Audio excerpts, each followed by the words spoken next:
doing your life history today, and we're going to start with where were you born? I was born in New Jersey, New Brunswick, New Jersey. My parents are from New York and didn't go very far, and I had some children in New Jersey. I was one of them. But I didn't live there very long. I moved when I was 3 years old, so I didn't really know too much about New Jersey. Where'd you move to? Moved to Boston, actually Salem, Mass, which is a suburb of Boston. We spent about 8 years there in my life, so I kind of look at that as when I grew up.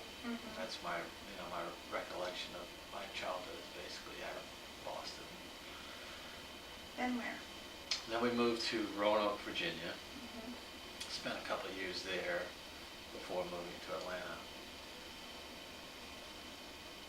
And what was prompting all these moves? My dad's job. He got transferred from one job to another within the company, and then he made a couple of jumps into different companies. But he was essentially just following his career path. Were there times when you didn't take a move, when you knew that your dad had an offer or an opportunity, but then you didn't choose a move, or do you think he always chose? I think there was some times where he did have some offers to go to some places that he turned down because it was very traumatic to move the family. I come from a big family. I don't know if that's one of the questions on there, but there's 10 children in my family. I'm the sixth of 10. Gotcha. So moving a family that large and at different grades presented a lot of problems. Particularly some of the older ones. I have two older daughters that the move from Boston to Roanoke, Virginia was a cultural shock because we moved from a city that's had a lot. They had a lot of good friends. They were probably 13, 14 at the time.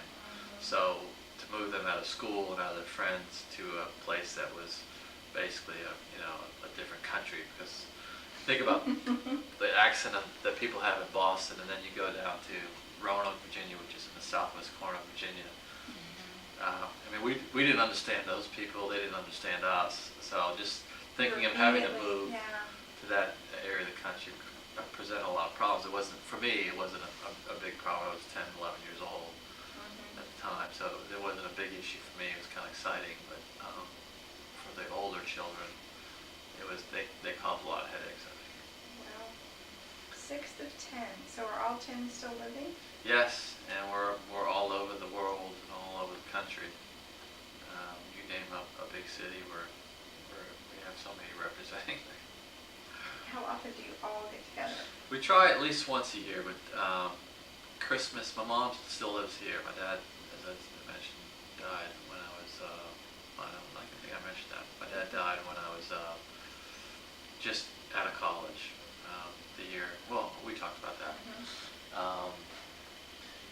And so my mom still lives here. Everybody normally comes home for Christmas, which is good for me because I don't have to travel somewhere else. But so we try to meet in Christmas, and then we also try to organize like a summer vacation to the beach or somewhere. Sometimes we'll do a winter vacation in the mountains or something. But it's everybody tries to make it, and we do a pretty good job of getting all together. Some people can't make it for reasons, but for the most part, we're pretty good about keeping together.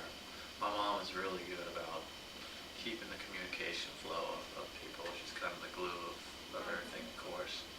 And now that she's got a computer and email, she really has a good job, a good opportunity to keep that communication going. That's awesome. Yeah. 7 boys and 3 girls. Wow.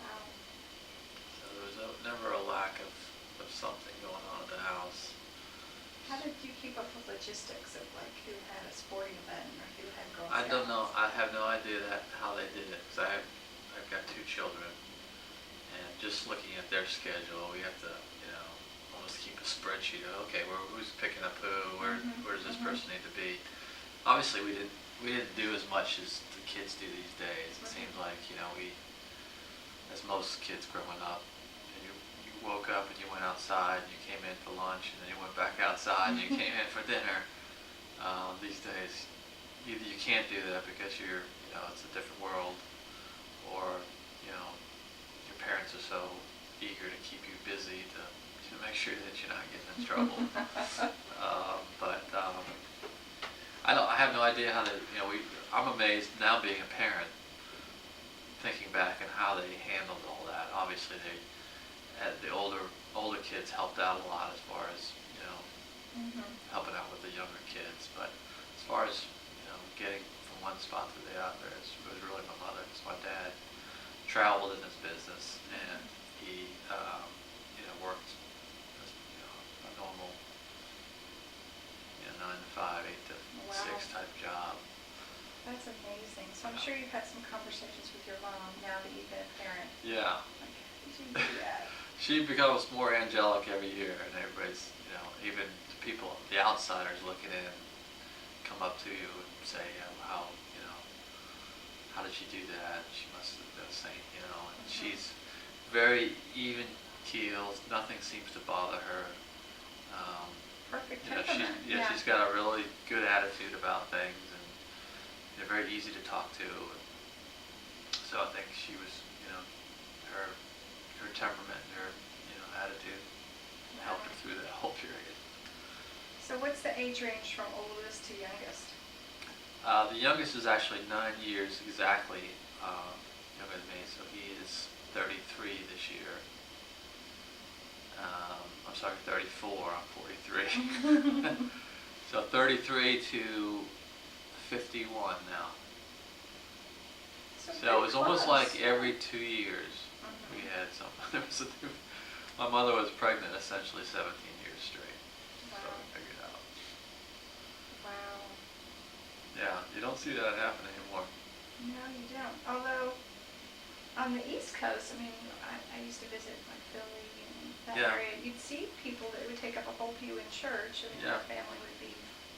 Well, living in Boston, we lived in an Irish Catholic neighborhood, and everybody had, if you didn't have more than four or five kids, then you were the oddball.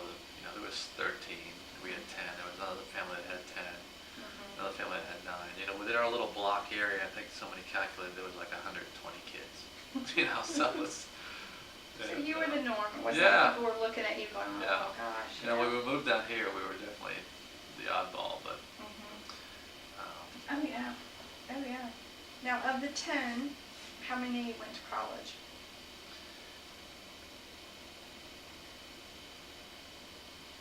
Everybody went to college. My oldest sister, I hesitated because my oldest sister went through nursing school, but essentially that was college for her. Everybody else has gone through college, and I have one brother that has a PhD, and several of us have masters, so that was definitely something that was instilled in us, that education is important. That's how you get ahead. So we're lucky enough to have the opportunity to go to college, and we took advantage of that. How did you finance college? Well, as I mentioned, every 2 years, there was somebody. My dad had it figured out that he would pay for the first 2 years, and then we would be on our own for the, however long it took us to graduate. The rest 2 years later, or 3 years in some cases. So it was either we saved the money, we had loans, but that's the way he set up. He couldn't afford to put more than one kid through college at the same time, but essentially he was paying for college constantly. It was like a mortgage payment for him. Wow. So we were lucky enough that he had the means to put us through college, and we were, gave us some responsibility that if this is something that we're serious about, that we're going to have to be responsible for the other half. Well, and you also knew that growing up because you saw other people going through it, right? And none of us got scholarships, other than a few little small grants and stuff like that. So it was really on our own, and through his support, or through my parents' support, we were able to go through school. Cool. We're going to talk a little bit about your dad specifically. Okay. What words would you use to describe him?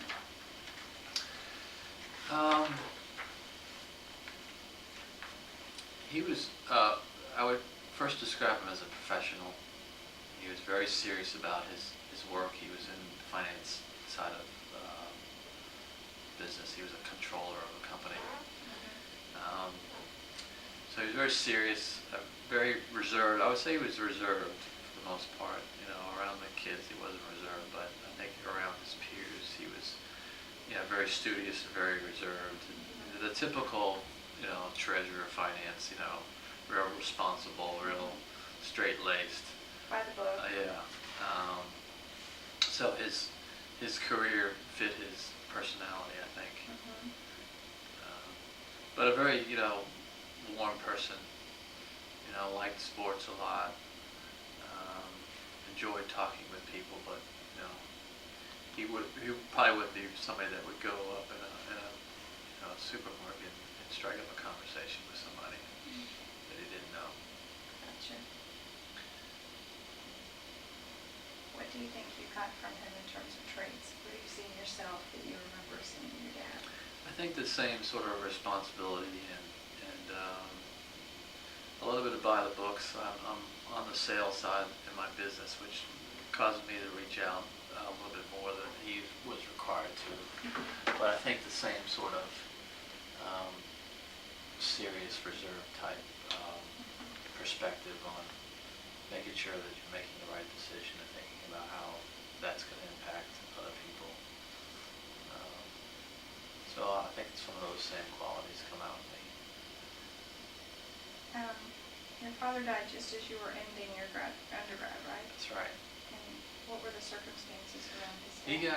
He got diagnosed with cancer in April of 1983, and by June when I graduated, he died. He had lung cancer, and he had smoked, in his early years, and so it wasn't very long that he had to suffer, but he died very quickly, so we didn't have a lot of time for planning, and unfortunately we didn't really have time to kind of separate kind of conversations that maybe you wanted to have conversations, and since I was away at college, it was more difficult for me to understand that. But.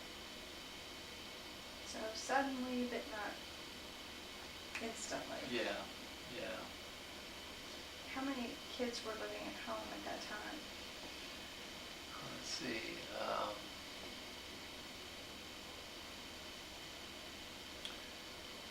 Well, I guess it was three. The three youngest were still at home. How did their world change in terms of kind of what you had versus what they had?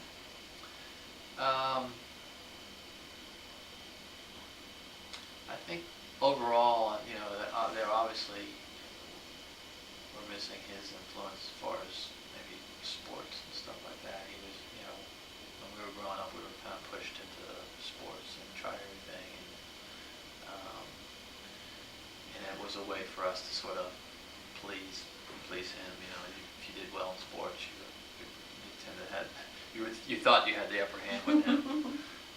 So maybe from that side they had less of that influence. Although my youngest brother is very sports oriented, so maybe the traits were still there. They also didn't have to worry about the college, the college setup that I mentioned before, where they were paying for every 2 years. That sort of loosened up after my dad passed away. But I think overall, my mom did a pretty good job of playing both roles, both parent roles. And of course there was older brothers, including me, that tried to do what we could as far as being the male influence in the house. So I think overall it came out all right. What do you remember about your mom during that time? It was a very confusing period for her, because I think my dad was pretty controlling as far as the finances and how things were handled from day to day, paying the bills and that sort of thing. So it was very confusing. He had a lot of investments that obviously she didn't have a lot of knowledge about, so it was a very confusing period for her.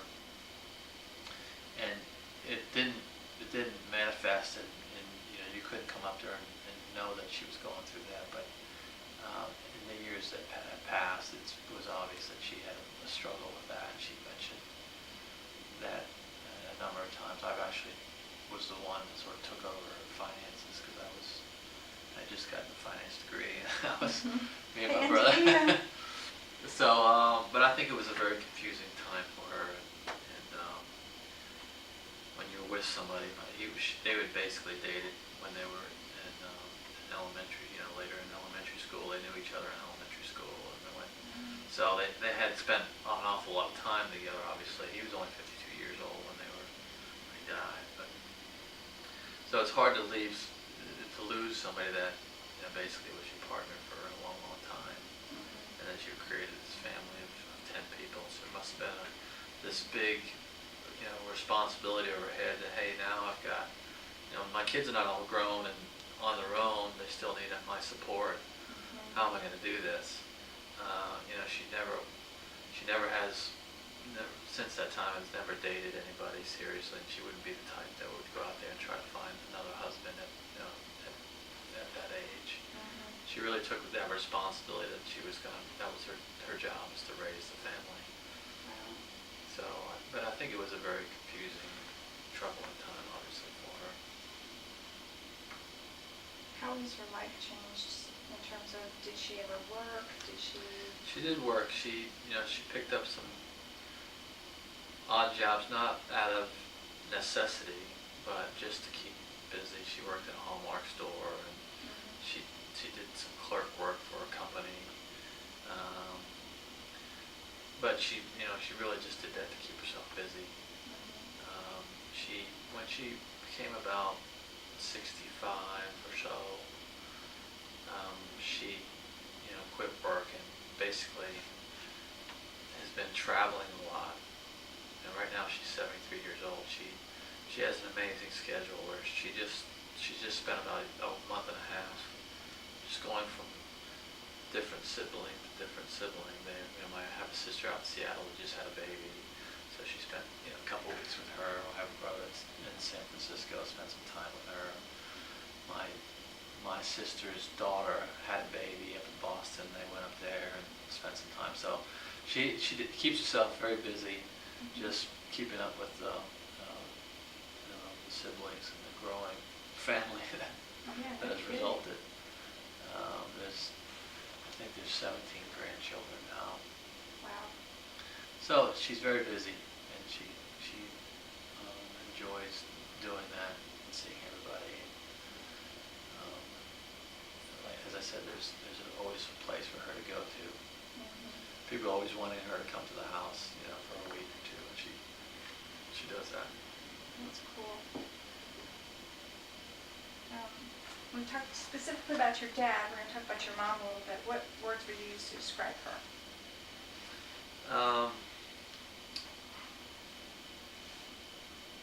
Very caring, loving parent, very concerned about how you're feeling from day to day, how she can help to make things better if there's something going on in your world that needs some attention.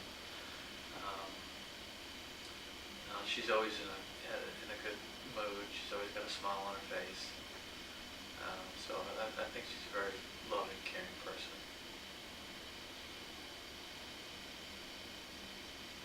Well, it sounds like she's pleasant to have around with everybody wanting her to come visit. Yeah. What do you remember about your parents' relationship? Do you remember them going out, doing things together? What would they do? They unfortunately didn't have a lot of time to spend, alone together. It was always with, us in the typical family scenario. He, with his job, would go on business trips, and they would go out and they'd go to Bermuda, they'd go to Florida, they'd go to someplace.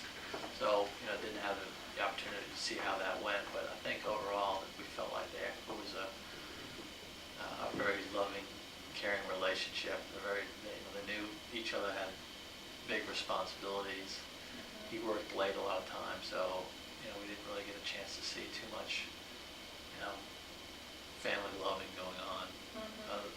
togetherness, part of it. They all sort of knew each other, his roles. And he would get home late, had dinner, and we'd be off to the ballpark or something like that. They'd kind of have to divide and conquer a little bit. Mhm. Mhm. Um, but later in life, when everybody was sort of grown, we went on a lot of family vacations together. Mhm. Um, and we would go to, my fondest memories is going to the Florida Panhandle coast. We went down to the Destin area before it was really discovered. We really felt like we were in paradise. And that was a great opportunity for us as a family to be together. We didn't need anybody else. We didn't need any other, didn't need the TV or the telephone or anything. So I think that was my fondest memory of them together. So, a lot of times we walked down the beach holding hands. So it was a great way for us to emulate, for us to see and how to, as each of us got married, it was great for us to see that, I think.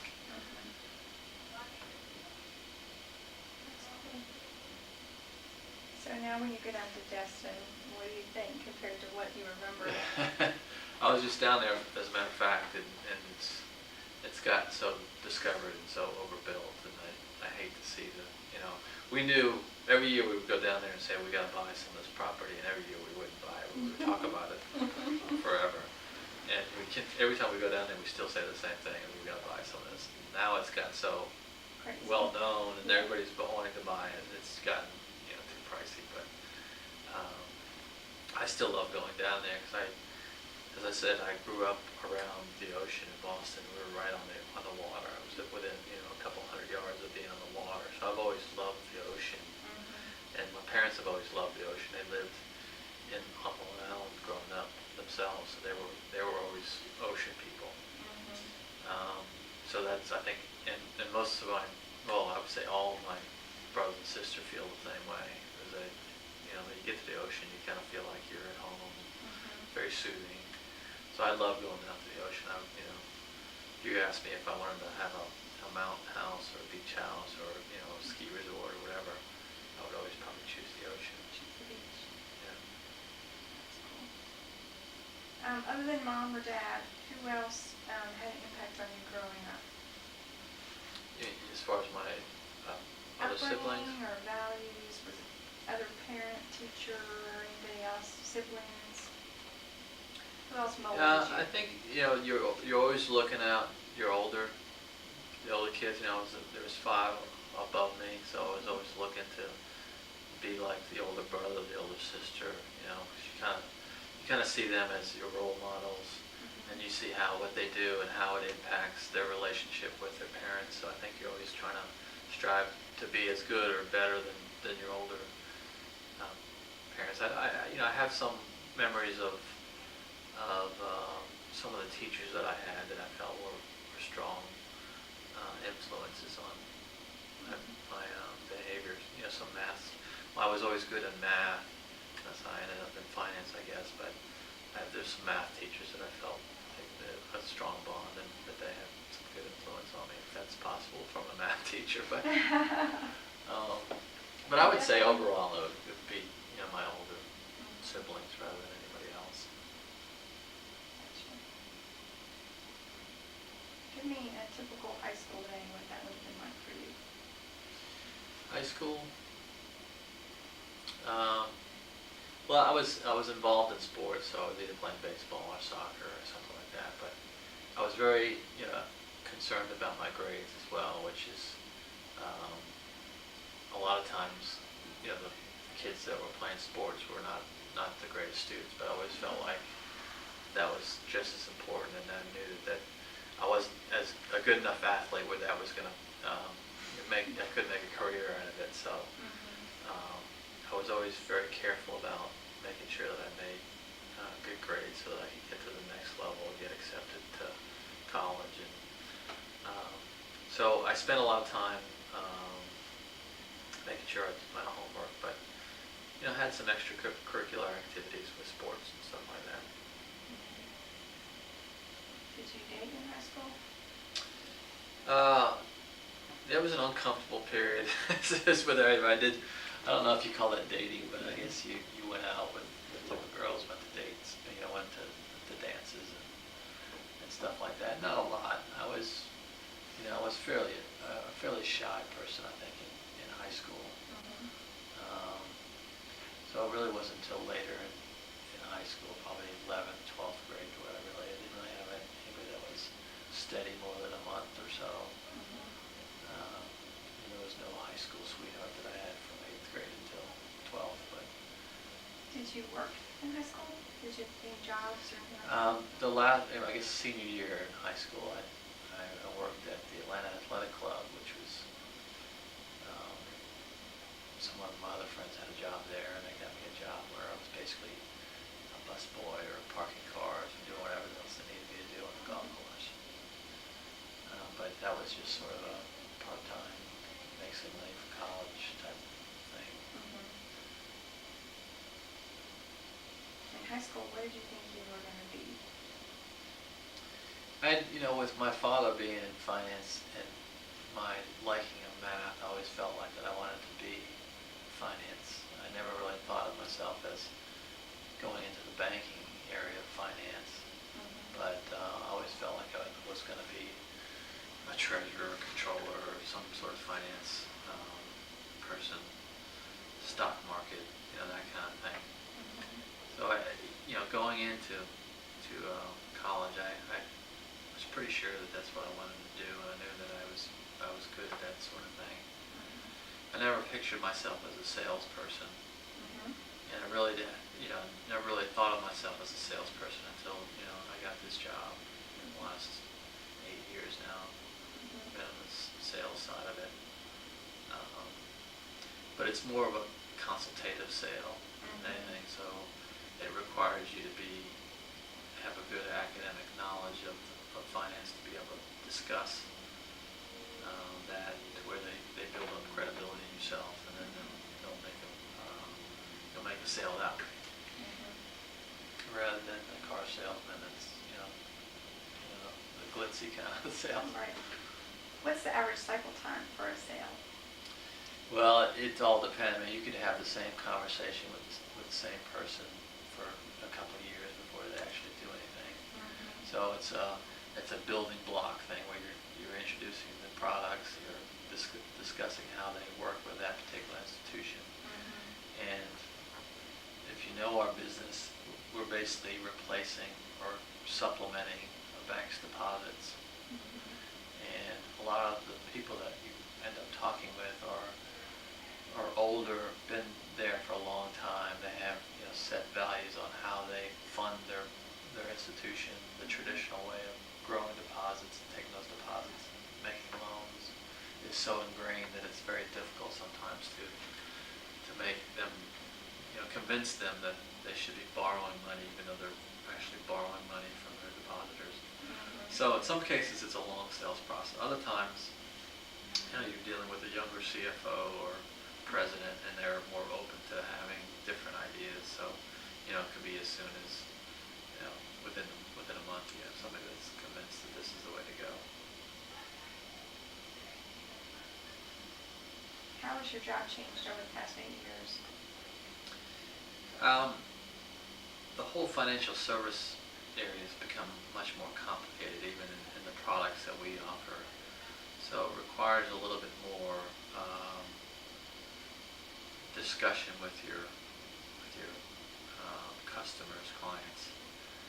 A little bit more detailed discussion rather than here's what we have to offer. You let me know when it works for you. It takes a little bit more explaining of how the different products work and how they work for a particular customer's balance sheet. So I think a little more detail, a little bit more complex in our discussions. Right. And of course, when you first start, they usually start you off with institutions that have a simpler balance sheet, that have simpler needs, and as you grow in responsibility, the institutions become more complex, so they require more complex solutions. Give me an idea of a typical day. When would you come in? What would you do? When would you leave? Just the timing of I'm an early riser, so I typically in the office by 7:15.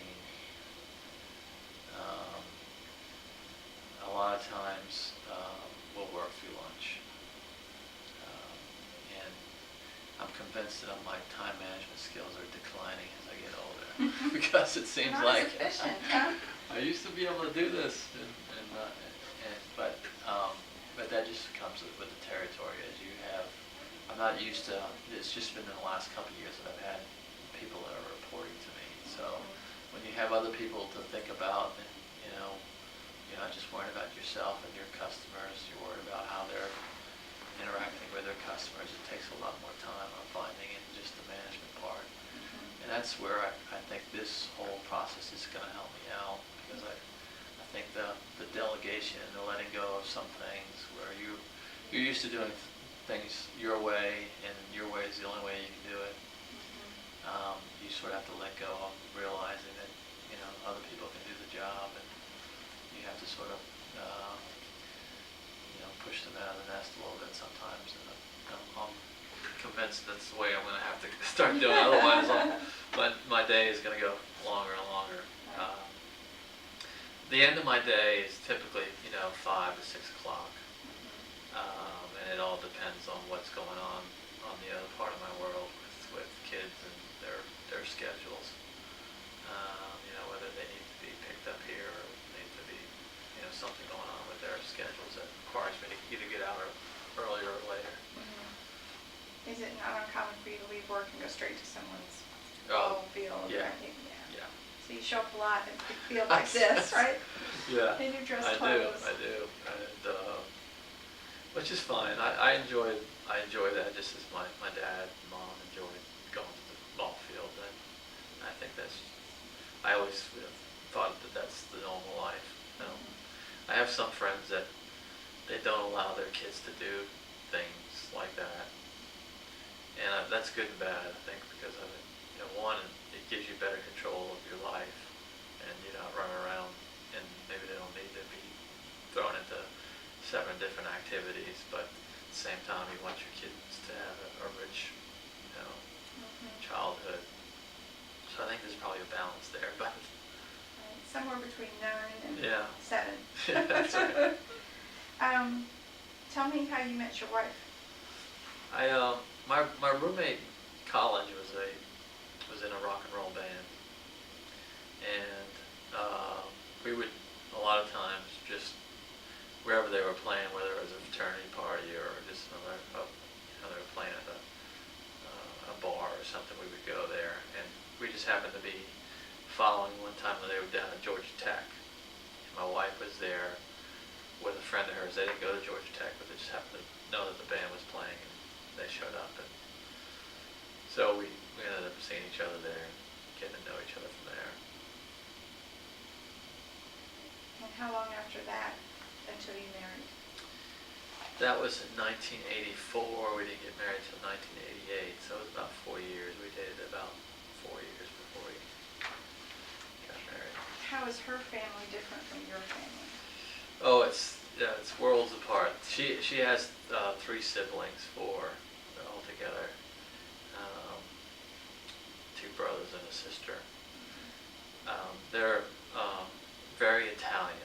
If you've seen my big fat Greek wedding, it's very similar to that. Scary. Gotcha. But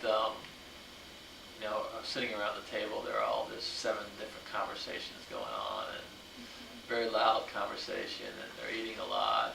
They have a lot of fun together, and so it's very different, but very good people. Is she as close to her family as you are to yours?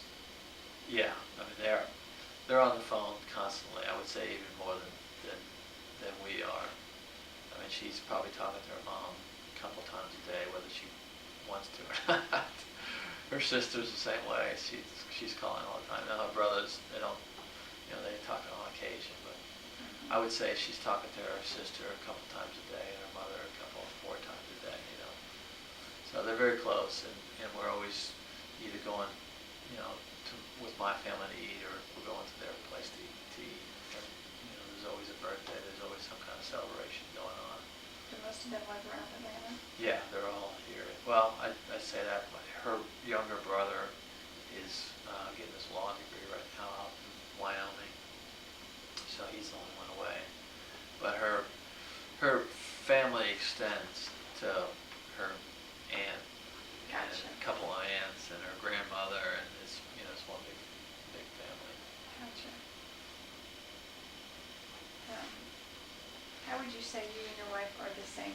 What things are similar about you? I think we have the same values as far as how we bring up the children. And I think that goes back. Her mother is a real estate agent that is legitimately a workaholic. She's working all the time. 7 days a week. That job is a crazy job. As a real estate agent, you're getting calls, on weekends and nights. Right. And as an interior designer, it's very similar. People call you when they're not in their normal work hours, which are Right. later, calling you, in the mornings, on the weekends, So from that standpoint, my wife's very driven in her work, and she's like her mother. And I'm very similar in the fact that I'm probably a lot like my dad was, how he handled his job responsibility. So those values of working hard and having responsibility are kind of pushed onto our kids a little bit. Mm-hmm. So I think our values as far as how we bring up the children and instilling responsibility in them is pretty similar. Mm-hmm. Any other ways that you're alike?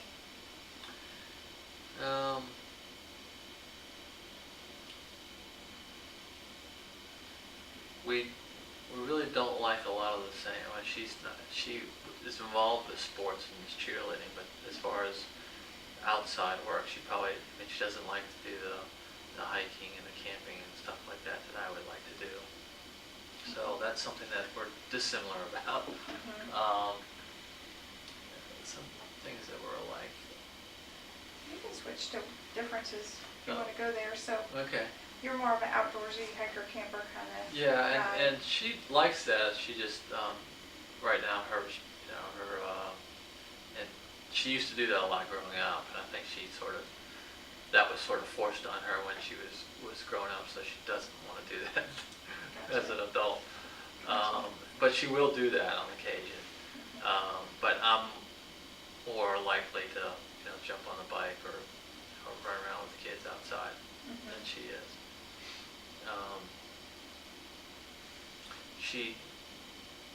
She likes to read.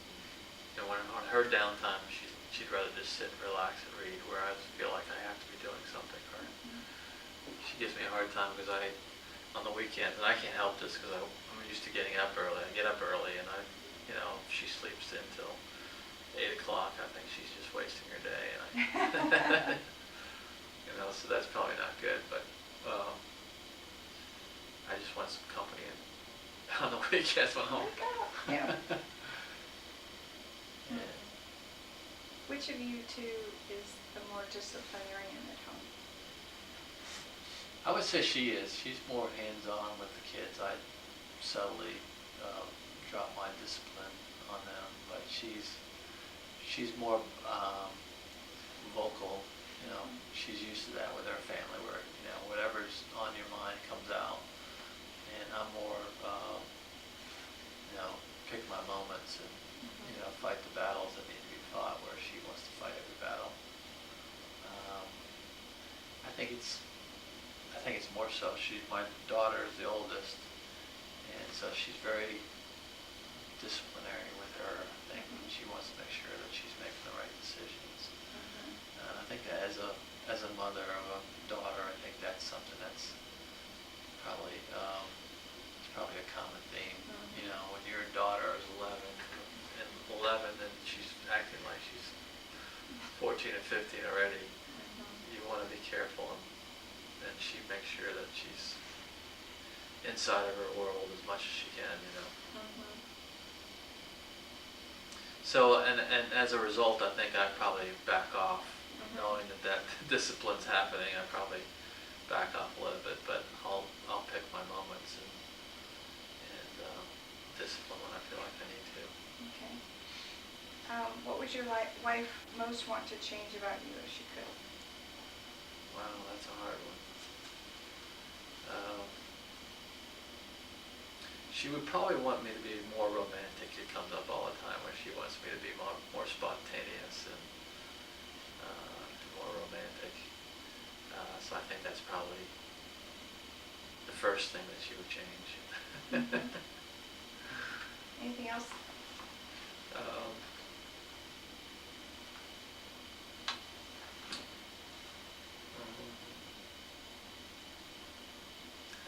Nothing else comes to mind.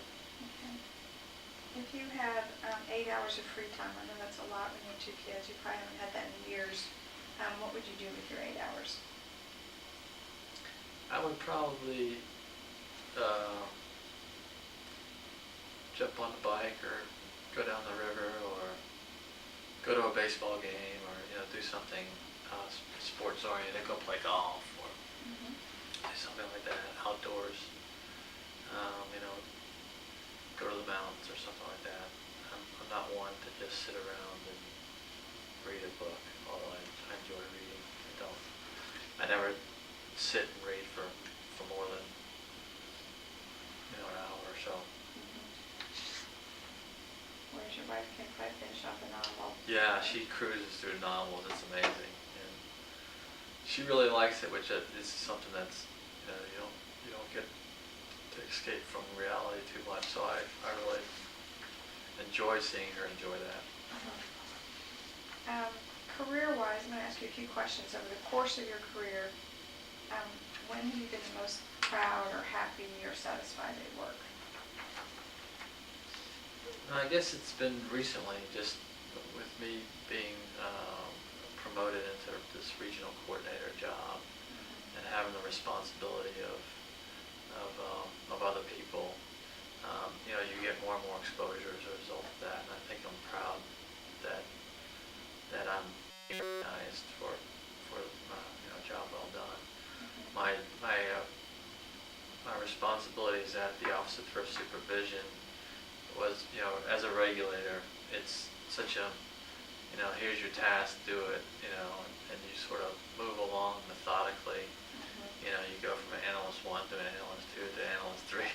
It's very regimented, and there's not a whole lot of pats on the back as a regulator. So I've enjoyed this career back at the Federal Home Loan Bank, sort of regional coordinator job, which is becoming more and more responsible and more recognized in the company. So I think I'm most proud about the current situation. That's good. Give me a time over your whole career where you've been really upset or mad at work. I'm a pretty even-keeled person, and I tend to take things in perspective. So I can't really think of, other than just an occasional incident that I've ever really been mad, wrong word about that. I've been maybe upset about something, but I can't think of something that's carried over for a very long period of time. Okay. You mentioned a little bit about this process. One of the things you want to work on is delegation and how to deal better with direct reports. What else is kind of at the top of your list of, well, I'm going to spend some time, I'd really like to get better at this? I think the communication part of it, is that kind of goes along with it. You know how to do something in your mind. It takes 3 months to explain that to someone.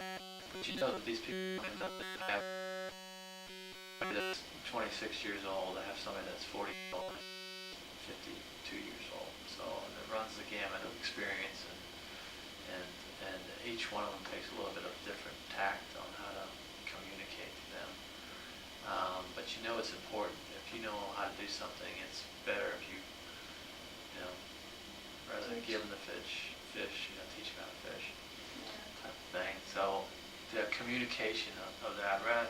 And I tend to, if there's a lot of deadlines that I'm worried about, I tend to hole up and not communicate as well, and I want to try to get to a point where I'm doing a better job of communicating so that as a team we're working better together rather than as these individuals on a team.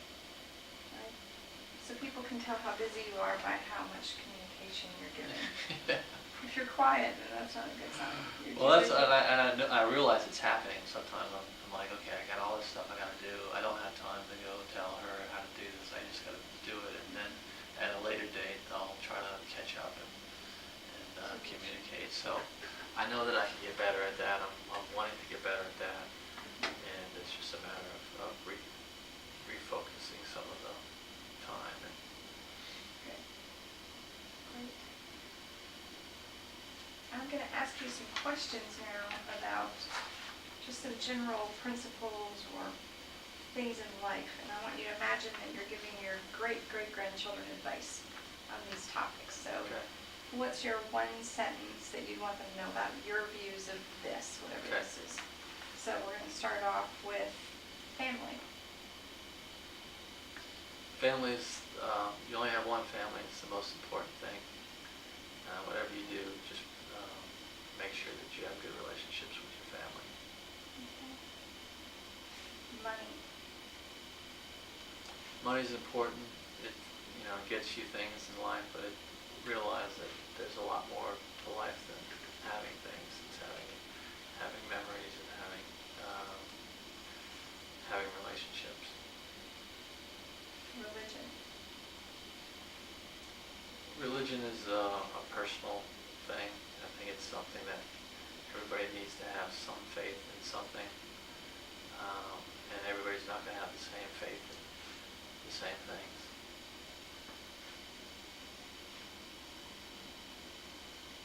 Politics.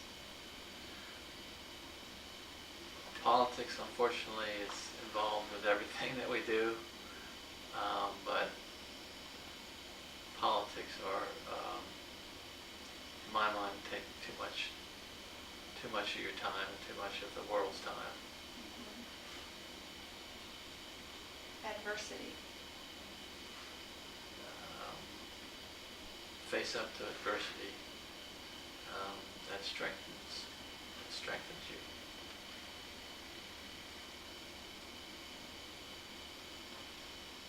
What would you say is the toughest thing you've been through in your life?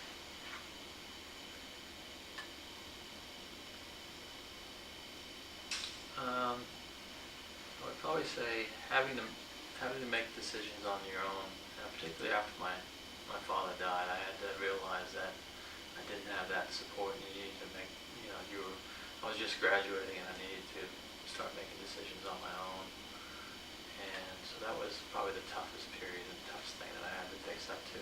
Mm-hmm. And you didn't have a big transition period? No, Yeah. no. It was instant.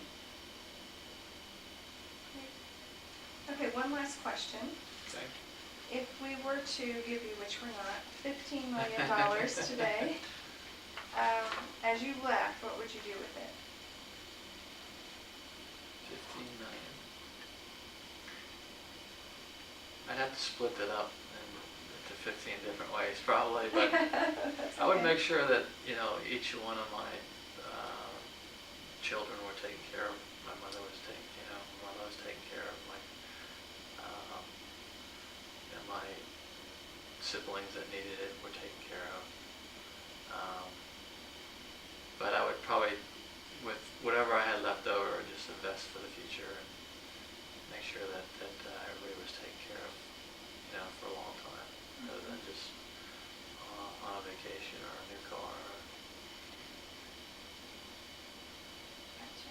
$15 million is a lot of money to spend, but not when you're dividing it yeah. into 15 people. Okay, we're done. Okay, that wasn't too bad. No, it wasn't.